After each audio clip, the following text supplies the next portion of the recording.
Welcome to Rooted and Rising, a soulful podcast hosted by Dr. Cheri and Elise Boone.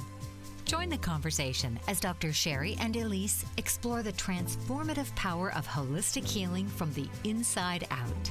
Together, they guide listeners through the deep work of reconnecting with their roots, uncovering the unconscious wounds that shape us, and rising into the fullness of our higher selves. So please, welcome the hosts of Rooted and Rising, Dr. Cheri and Elise Boone.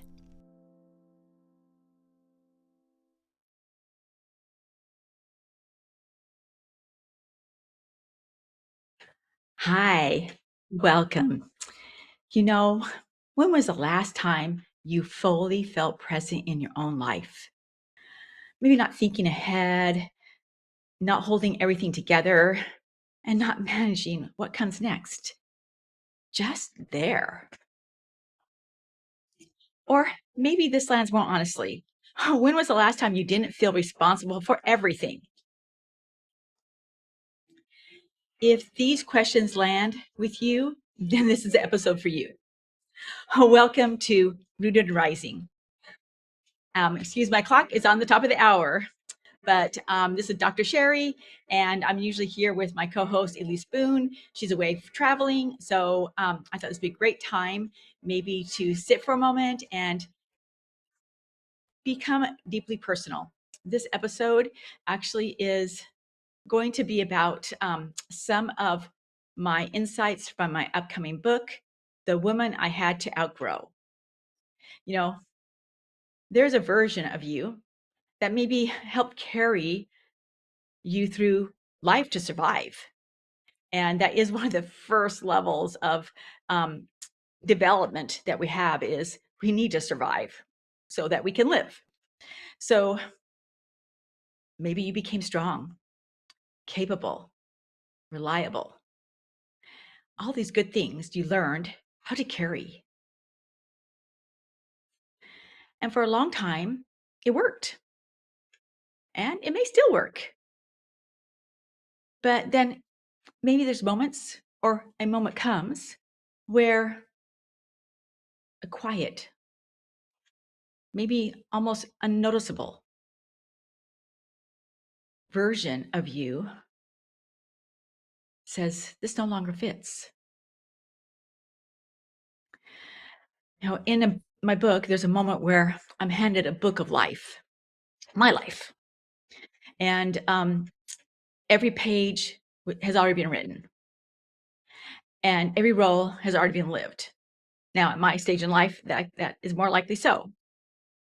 But then there appears a page, and it's gold.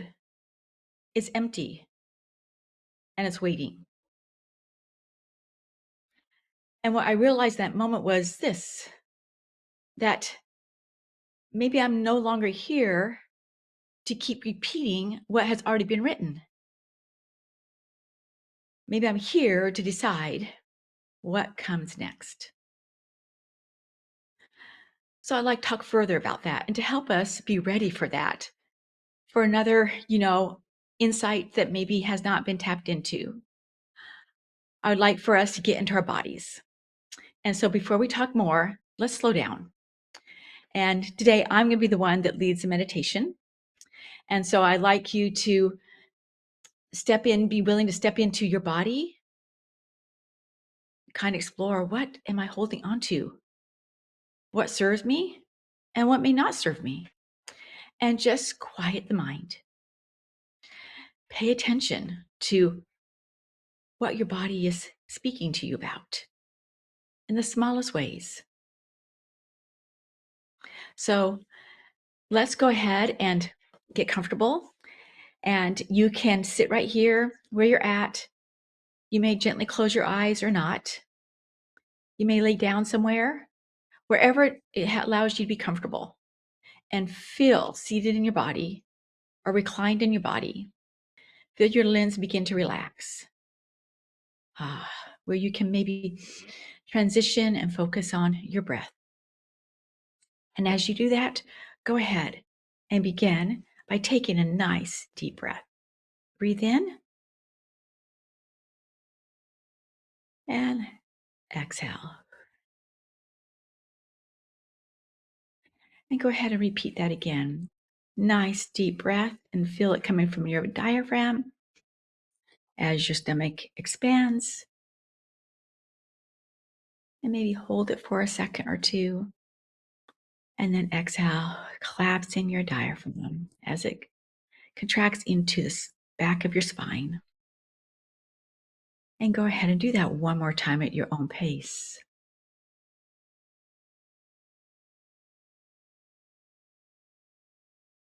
Ah. As you bring your attention to your body, letting those thoughts just pass by, maybe like clouds floating in the sky. And notice just where you're at in this moment.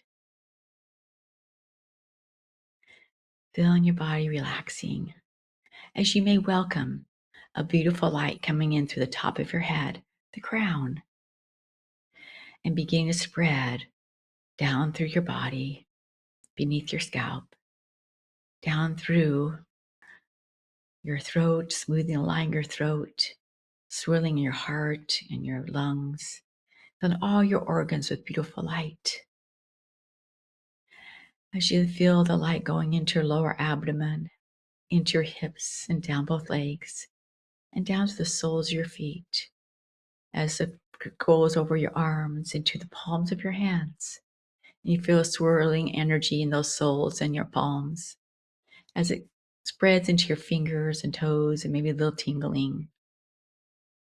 As the light now swirls around your body, holding you like a cocoon or halo of light. So safe, so relaxed, so at peace. One with your body. And now you may choose to imagine, visualize yourself sitting at an edge of a still pool of water. No movement, just still. Feel no rush, just still. Like the surface it reflects clearly, only when nothing is disturbing it. Notice your breath. Notice where you may feel any remaining tension. Just notice. And gently inquire and ask of yourself, what am I still carrying that has already happened?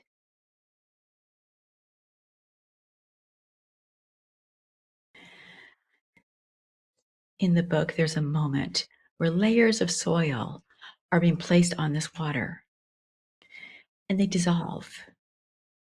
Not forced, not broken. They return to something larger. Now imagine this. Whatever you're holding, you don't have to force it away, but you may choose to place it into the water and let it dissolve. And now you may imagine or visualize something else, a presence beside you. Strong, sturdy, like maybe a golden horse or something that represents that steady strength for you. Again, no rushing you, not pulling you, just waiting.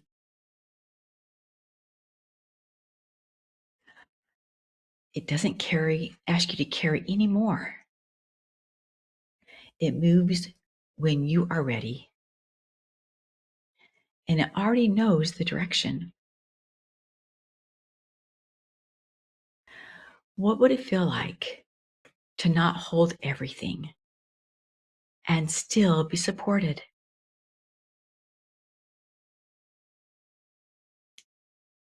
Stay there for a moment. Return to your breath. Listen to your body. Experience your body. As I always say, our body is our record keeper. What records can be put to rest with gratitude, with greater maybe inkling of understanding or not, a knowing all is well. And what parts are still there, maybe creating some tension, some sensation, some tingling that may need a release with a breath. Put in that water. Lighten the load as you may be ready to climb on the horse, knowing what comes next. Even if you don't think you know, imagine knowing more than you know you know.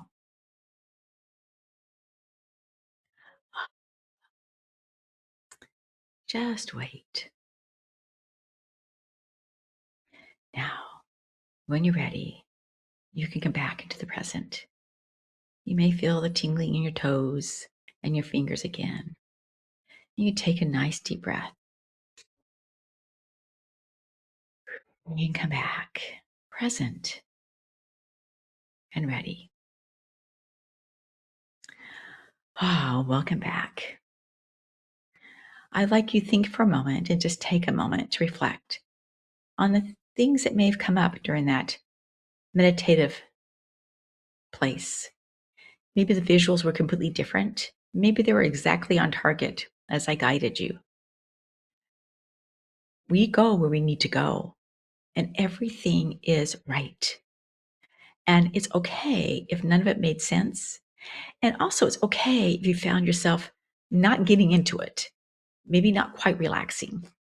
We record this show for a reason. And that is so you go back and listen to it anytime that you desire, maybe a better time. Maybe you're driving in a car right now and it would not be safe. And I should probably preface that before I said into the meditation. But gift yourself the time to sit and relax, whether it's through this guided meditation or on your own, to tap into the wisdom of the body. I'm very big on embodiment. We are here to really celebrate our body, to experience our body, and therefore be embodied. And much of our time is running ahead, thinking ahead, thinking behind us, looking behind us, regrets, remembering, reflecting. And all that's wonderful and good to appreciate the life that we're living, that we've lived, where we're going to keep us motivated, to learn the lessons, as long as it doesn't looking back or moving forward isn't a way to escape the present. Enhance the present, yes. Escape, sometimes we get caught in this because this present is based so much on survival. And survival can take our breath away. It can be exhausting. It can be riddled with some feelings of anticipation that can turn into anxiety, that can turn into fear. And then when they run out, there's a fine line between anxiety and depression. They're kind of the same coin, just two different sides of the coin. And so then we can feel deflated, exhausted, and the melancholy kicks in, and we just want to collapse. And so this segment is about not the collapse. We've talked a lot about that. And also not the, um, running to the next thing, the over energizing. We don't want that either. We want to be present. So I would like you to stay present. Maybe just be there for a moment. Reflect on what does presence look like for you? And then try to stay there for the next 60 seconds. And I'm going to choose to take a break now to allow you to really be with yourself. You close your eyes again, tap in, and just be. And then we'll get started on the next step. So welcome to Rooted Rising again. We're glad to be here. I'll see you in a moment after the break. Mike Zorich, Three-time California state champion in Greco-Roman wrestling at 114 pounds. Mike, blind since birth, was born in Hartford, Connecticut. He was a six-time national placer, including 2 seconds, 2/3, and 2/4. He also won the Veterans Folk-Style Wrestling twice at 152 pounds. In all these tournaments, he was the only blind competitor. Nancy Zorick, a creative spirit whose talents have taken her to the stage and into galleries and exhibitions in several states. Her father, a commercial artist who shared his instruments with his daughter and helped her fine-tune her natural abilities, influenced her decision to follow in his footsteps. Ms. Zorick has enjoyed a fruitful career doing what she loves. Listen Saturday mornings at 12 Eastern for the Nancy and Mike Show for heartwarming stories and interesting talk. Are you struggling to care for elderly parents or a spouse? Do you wonder if being a caregiver is making you sick? Are you worried about taking time off work to care for elderly parents and balance work, life, and caregiving? Has caregiving become exhausting and emotionally draining? Are you an aging adult who wants to remain independent, but you're not sure how? I'm Pamela D. Wilson. Join me for the Caring Generation radio show for caregivers and aging adults, Wednesday evenings, 6 Pacific, 7 Mountain, 8 Central, and 9 Eastern, where I answer these questions and share tips for managing stress, family relationships, health, well-being, and more. Podcasts and transcripts of The Caring Generation are on my website, PamelaDWilson.com, plus my caregiving library, online caregiver support programs, and programs for corporations interested in supporting working caregivers. Help, hope, and support for caregivers is here on The Caring Generation and PamelaDWilson.com. Hi, welcome back. Dr. Cheri again. I hope you were able to find some stillness and present now and feel seen. Seen by you and felt by you. Maybe feel your body for a moment. As I ask you another question, who are you when things get hard? Are you one that holds everything together? Fixes what's off? Make sure everyone is okay? Now, if you're a sibling, for me, I was an oldest sibling. And so I was fortunate. I was born into an intact family. I was the oldest, healthy, roly-poly, happy baby. And then I was gifted 2 great siblings. One just 11 months younger, premature, so has some respiratory issues in the beginning, pneumonia a couple times. And I learned from very young, he needs support. Fine today, but from a very young age, I picked up on something. And then my sister was born 5 years later with cerebral palsy. And obviously, her support was very visible, the need for it. And I was still healthy and happy. And so, of course, this natural evolution of evolving into helping would be the healthiest, most appropriate thing to do and the biggest heart thing to do. And if I go deeper, as I'm asking you to now, when do you get to not to be that person? And is that meaning thing? Is that important? For this is how the strong one is formed, that strong identity. You anticipate when everyone has needs, and you can be maybe one step ahead to help them meet that need. You learn not to bring your own needs forward. And there was a time where I was so good at this. I was pretty proficient that someone asked me even my feelings in college. I remember I was asked, how do you feel? Because I think I was exhibiting distress, probably through anxiety, and could put a big smile on and strong force and pretty much could survive anything. But when that question was asked, I could not share what I felt. I mean, I totally did not know what I felt.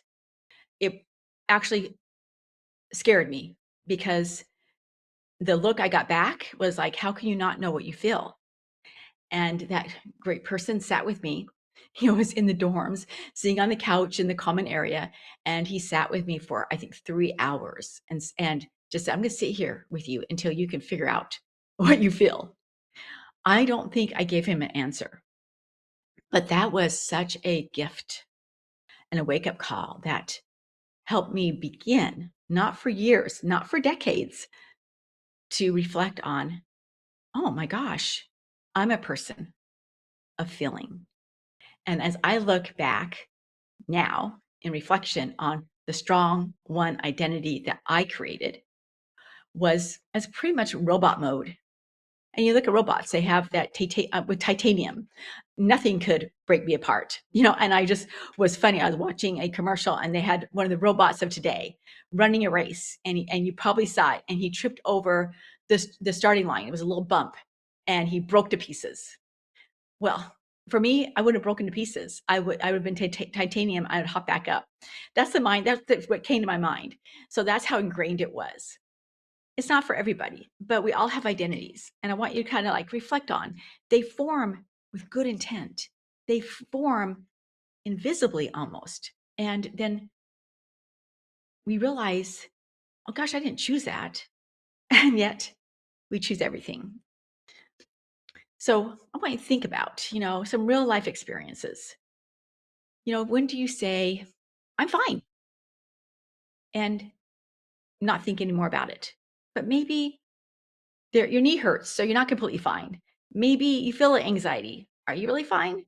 Maybe your stomach hurts because you ate too much. Is that fine? All these things of everyday life have layers, and they can mean something else. And that's what I'm asking you to think about, the layers of you. What are you aware, and how can we get to know all these different layers, and what to put in that still water, and what to hold on to, and what to grow?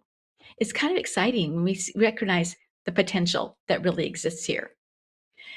Are you someone who anticipates everyone else's needs, and everyone praises you for it, and you become the one they rely on because they know you get them, they know you see them, they know them, and are you also one that you may know your needs, but you don't bring them forward?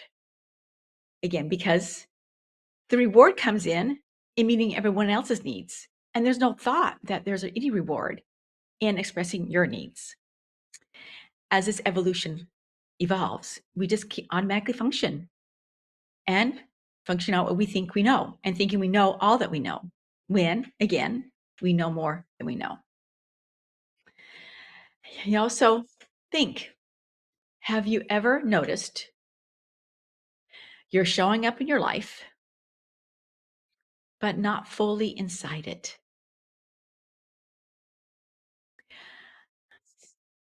I recognize that one of my ambitions in life was running. I turned to running because I do struggle with hand-eye coordination, and sports was not my thing. I loved it, but I'd be the last one picked on the team. That I just could not put the hand-eye coordination together. And then I discovered running, and I could put one foot in front of the other. Still not the best athlete, but I could do that. And then through friendships, I got into marathon running.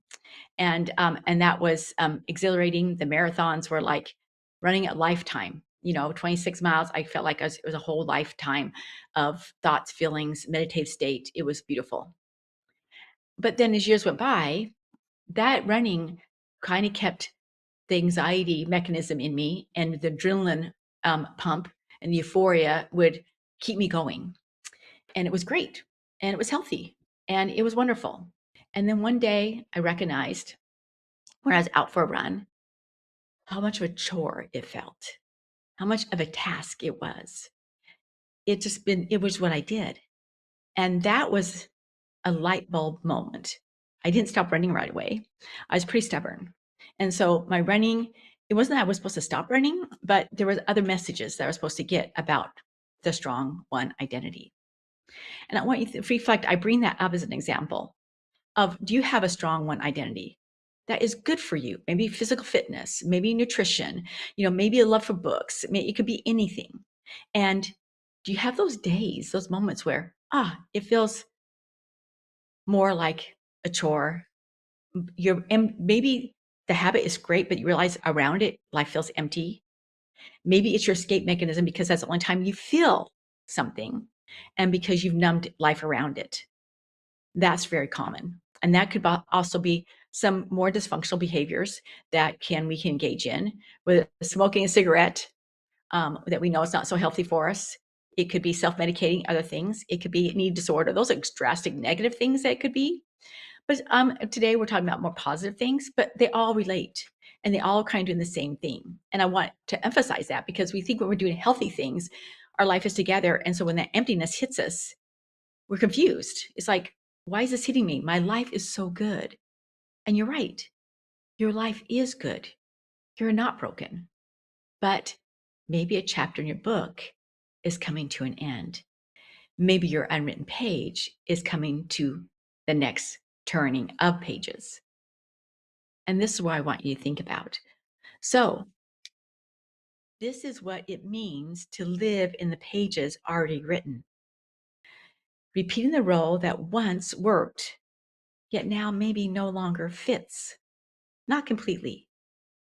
So, some signs that may hit you, like you feel responsible for everything. When something goes, this need to be done, you feel responsible for it. When something goes awry, you will feel responsible for it. And maybe you become a people pleaser, enabler, codependent. It comes these slight things, or overfunction, overworking. Maybe you feel emotionally tired, fatigued. There are people that are like, they're on all the time and they're happy and they're joyful, and everyone around them says, I want to be you. And that person that they're saying, I want to be you, goes home, closes the door, and collapses and doesn't know why. Like, I had a great day, I was happy, but I'm just mostly emotionally spent. And that is overwhelmment. And that is, I've entered some kind of pattern that may not be serving me completely anymore and could just need a 1-degree shift. Maybe you struggle with receiving. Many people tell me they don't accept compliments. They don't ask for help because it feels small. They can do it easier for themselves. They miss out on the interpersonal connection and learning to be a cohort with someone, learning to coordinate and partnership, because being the strong one, it's easier to do it yourself. You get it done so much better. Think about those things. It's I know I in the business I've been in, a therapist can be it's with people all the time, and you think you're partnershiping all the time, and you are. Yet, as a responsible therapist and the strong one, I'm there for the person that walked in the room, and it's meant to be a one-way street, and it's meant to be able to help that person tap into their inner healer and build a relationship with their inner healer, versus necessarily building this reciprocal relationship with a therapist. That is a solo journey, and it can look like a partnership in one sense, and it is, but not as my identity, not as their identity, if it's done right. And yet they're humans, and they need a cohort. And so by establishing that, it's easy for and this could be a therapist, this could be a doctor, a dentist, it could be any librarian, any job that we think about, a homemaker that we just get in our head and we just do it, what needs to be done, and we do it better. And we don't have time to build friendships. We don't have time to collaborate. We don't have to community. And so that's why I want you to think about, if you feel slightly disconnected, no, this is not a failure. That's the moment when the page turns. So reflect on this. Are you ready for the page to turn? Again, I ask you to reflect on this for a moment on your own. I'm going to take a break, and we'll see you in a minute. Again, this is Rooted and Rising with Dr. Cheri. See you in a moment. Master of words, powerful player, What life-changing words can Dr. Janet Smith Warfield pull out of her magical toolbox that just might mysteriously open a door you never knew was there? A door to free yourself from fear forever. Transform your rage into right action. Release your guilt. Position you into a life of freedom, purpose, passion, power, and peace. All quite suddenly, unexpectedly, and almost miraculously, with no effort on your part. Join Dr. Janet on Dancing with Words, Dancing with Wisdom, as she and her guests show you how words map our experiences, immersing you in a sound bath that relaxes your muscles, opens your mind, and supports you in co-creating your extraordinary life.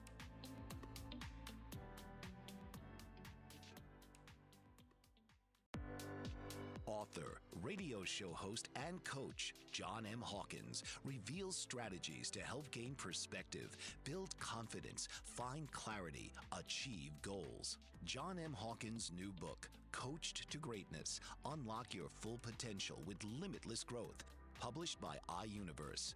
Hawkins reveals strategies to help readers accomplish more. He believes the book can coach them to greatness.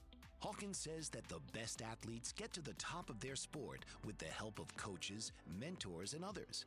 He shares guidance that helps readers reflect on what motivates them, rediscover and assess their core values, philosophies, and competencies, find settings that allow them to be the most productive, and track their progress towards accomplishing goals.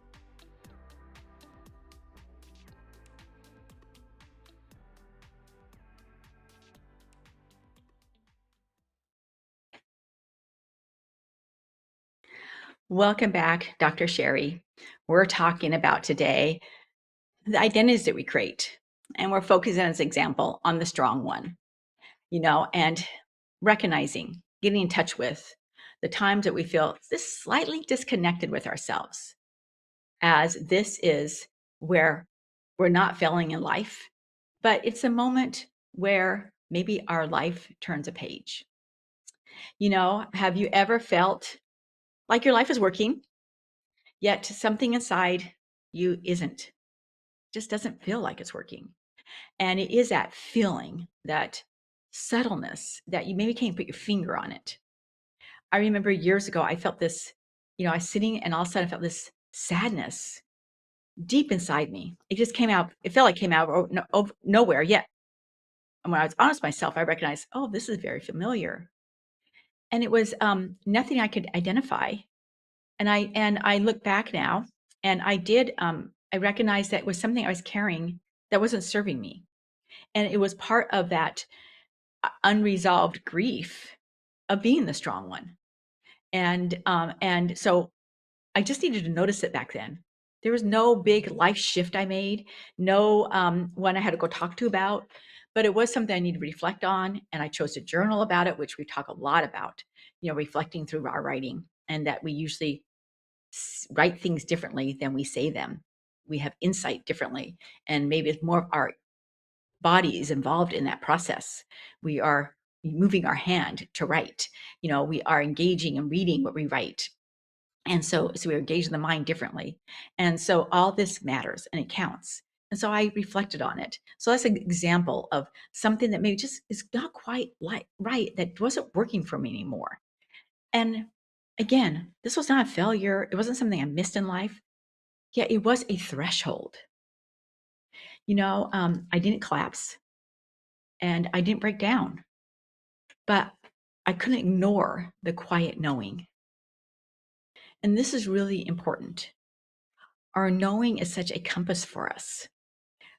A lot of times we're so conditioned in this world to grab on everything outside of us, get information, be information mongers, and we have access to it immediately, like fast food. And so when we feel like we get a new insight, great, it feels so good. I like that quote. We move on. But that's where we forget the integration and what real integration is. And that is recognizing what stages are we in knowing ourselves, and what pages in our book are we on? Are we repeating and just reading old pages again? Or is it time to be at the threshold and turn a new page? Just food for thought.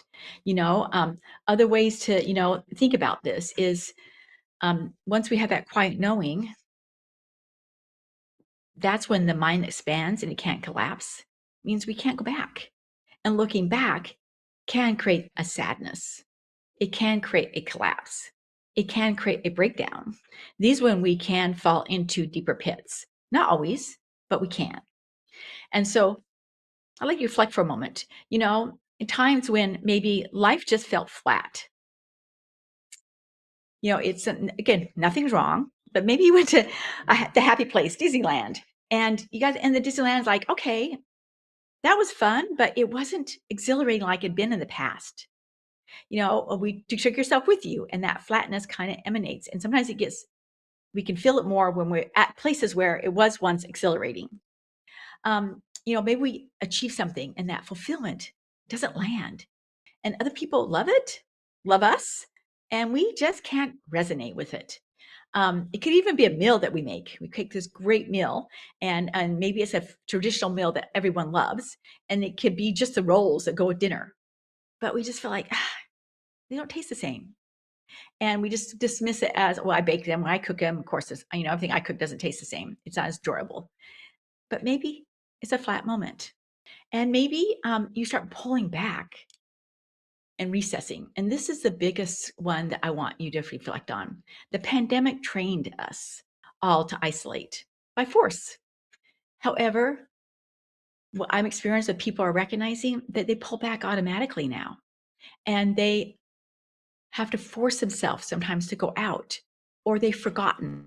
A lot of people are returning to in-person therapy, back as an example, and they're saying, I forgot why I missed in person-to-person contact. And I avoided because telehealth was so simple. And I felt connected because more than complete isolation, but that extra layer that they weren't getting, they are now missing. And that's for them. Again, we all are missing something different. But that was kind of a realization for me, is like, yeah, it did change the profession. It changed so many aspects and connection with people and the connection with ourselves, because so much of ourselves is learned through the connection with others. So think about that for a moment. And so what do we do? How do we move forward? In the book, the horse shows up and doesn't ask for direction. It moves, not recklessly, not randomly, but with certainty. There is a part of you that already knows where you're going, but it requires something from you first. What if the shift isn't about figuring it out, but about letting go of what you've been holding? That's a different way of thinking about it. We're so conditioned in trying to figure something out. What's wrong with me? What do I need to do different? How do I need to change? And as I shared, when that sadness came to me, that I didn't really do anything about it, but notice it. When the running became chore-like, I didn't do anything about it, but noticed and took it in. And then reconciled, I would know. I would know. I do know. And that I would know, and I do know came in time.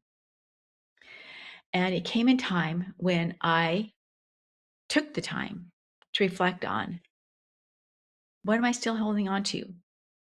And then, is it something I don't need anymore? This doesn't happen again in those big moments. It happens those small ones. Maybe pause before saying yes. That's really great for the people pleaser, the codependent. The strong one is we say yes so fast. Can you take a breath? Listen to the body before you say yes. And then be curious of which answer comes out. Yes may be the right answer. And it may be the right answer for the moment. And it may next time say, no, I'm going to say no as the right answer. Let someone else carry something. Step aside. Be the observer.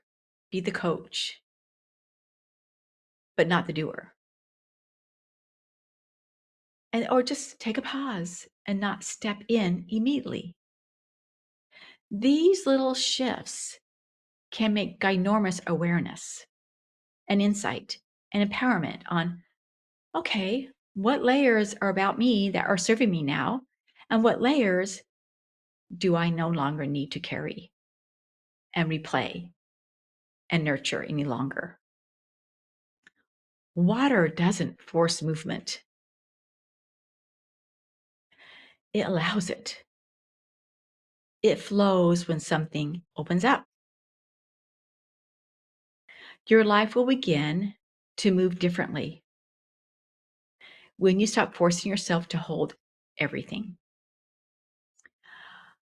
As I said, it took me probably a decade of sadness. Again, it was so subtle, so quiet. To me, so non-invasive. It didn't stop me from moving through my life and having a good life.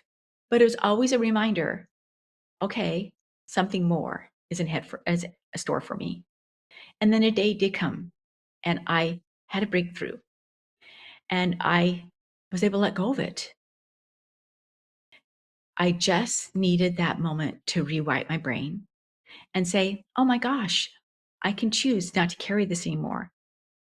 I no longer have to carry that part of the strong one. And that had a lot to do with how I became the strong one.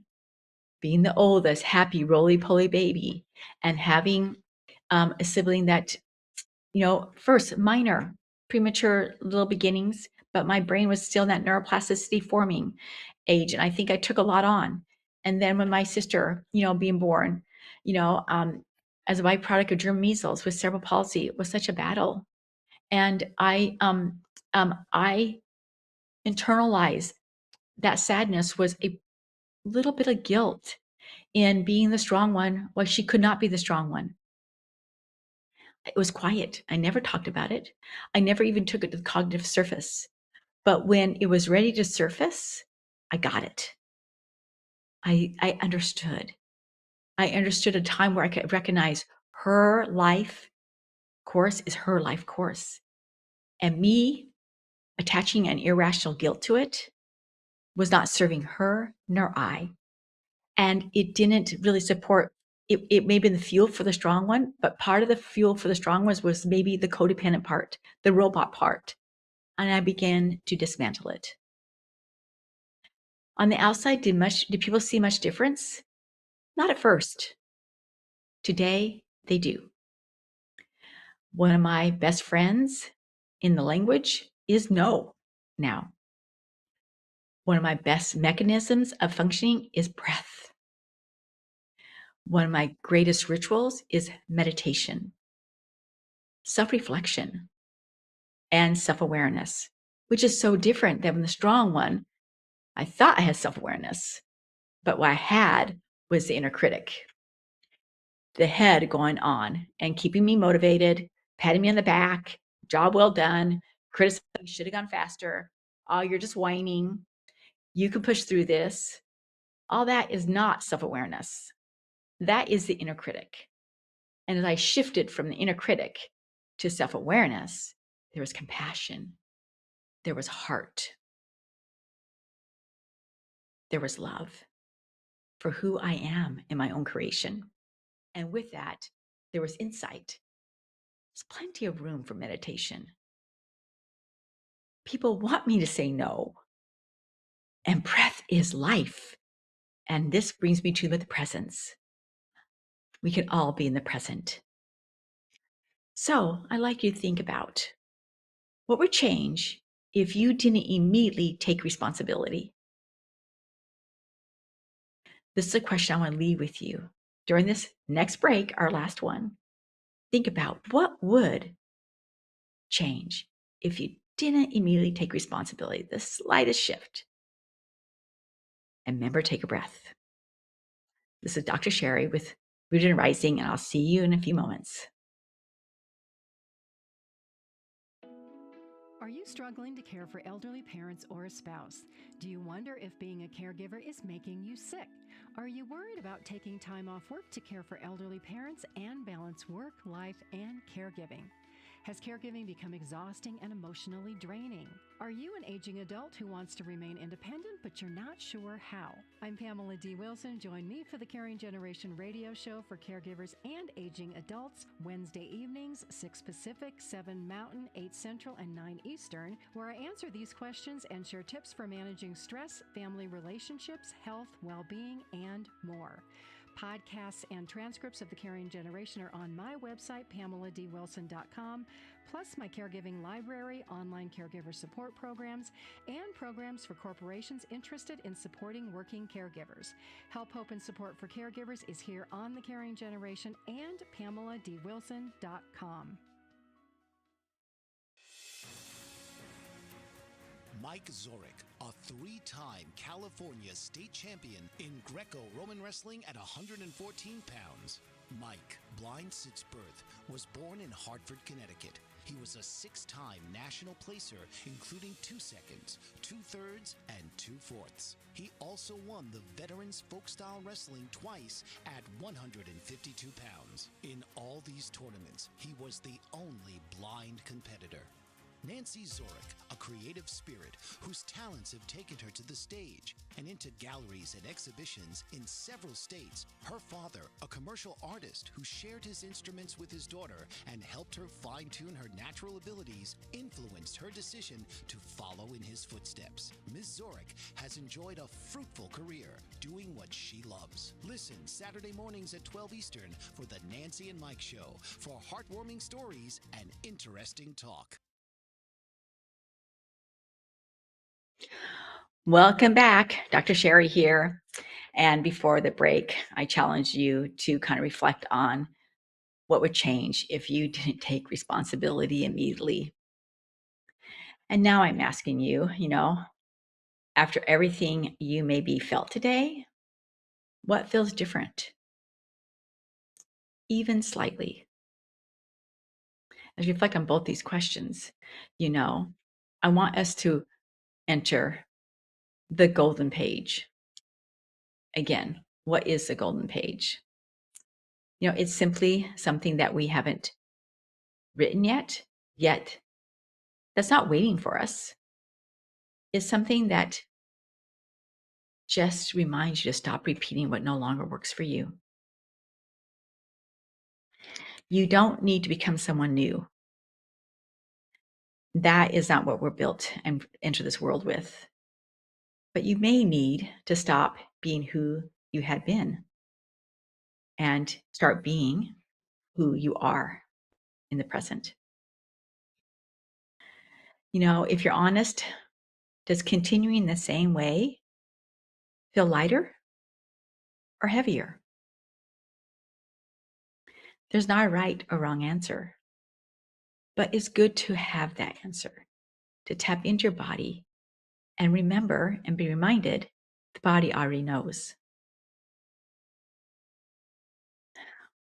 Today, I want you to really capture the essence of who you are and learn to shift from the inner critic to the role identities to the heart of being who you are, and maybe a little enamored.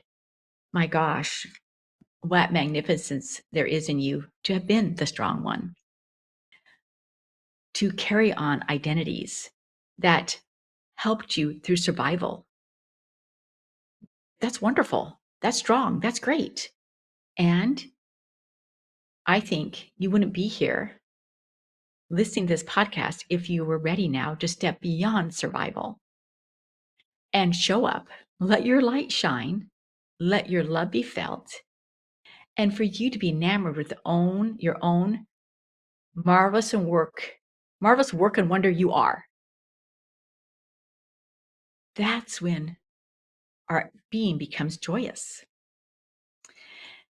And so I like to encourage you, as we always do, to journal some of these questions. You can go back into this episode and write on the questions that I've asked you.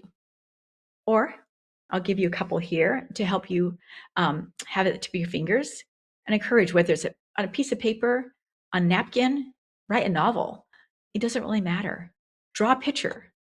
But again, the more you engage all your senses and really encourage that relationship with the body, the more insight will come. You just won't be able to help it. It'll just come. So some questions. What are you still carrying that feels heavy? Where am I still being the strong one? What is ready to dissolve, like the soil in the water? What part of me is ready to move forward? Maybe like the horse. And what would I write on that next page of my life? You know, you're not losing yourself. You're meeting the part of you that was never built around survival. The page is already open.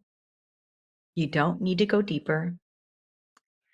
You need to live what you already knew. Again, welcome to Rooted and Rising. I want you to stay rooted and keep on rising. Please